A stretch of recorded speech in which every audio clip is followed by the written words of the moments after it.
Hi friends, welcome to Mooki kids. வாங்க இன்றைக்கி பாசிப்பருப்பு சாம்பார் எப்படி வைக்கிறதுன்னு பார்க்கலாம். அதுக்கு பாசிப்பருப்பு ஒரு கிளாஸ், தண்ணி ஒரு சொம்பு ஊற்றிட்டு, மஞ்சத்தூள், ஜீரகம், பூண்டு, எண்ணெய் ஒரு ஸ்பூன் ஊற்றிக்கோங்க. ஊற்றின பிறகு வெங்காயம், தக்காளி, பச்சை மிளகா, கேரட், பீன்ஸ், கத்திரிக்காய், உருளைக்கிழங்கு எல்லாம் சின்ன சின்னதாக கட் பண்ணி வச்சுருக்கேன்.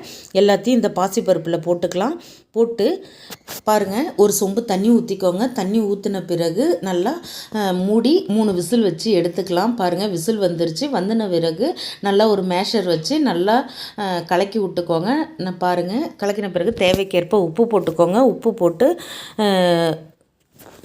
போட்ட பிறகு கேஸ் ஆன் பண்ணிக்கோங்க. ஒரு கடாய் வச்சுக்கோங்க. ஒரு ஸ்பூன் எண்ணெய் ஊற்றிக்கோங்க. காஞ்ச மிளகாய் 2 போட்டுக்கோங்க. பெருங்காயத்தூள் போட்டுக்கோங்க. சீரகம் போட்டுக்கோங்க. கடுகு போட்டுக்கோங்க. நல்லா பொரிஞ்ச பிறகு கருவேப்பிலை போட்டு இந்த தாளிப்பை எடுத்து சாம்பாரில் ஊற்றிடலாம். பாருங்கள், சூப்பரான பாசிப்பருப்பு சாம்பார் தயாராகிடுச்சு. இந்த வீடியோ பிடிச்சிருந்தால் லைக் பண்ணுங்கள், ஷேர் பண்ணுங்கள், சப்ஸ்கிரைப் பண்ணுங்கள். தேங்க்ஸ் ஃபார் வாட்சிங்.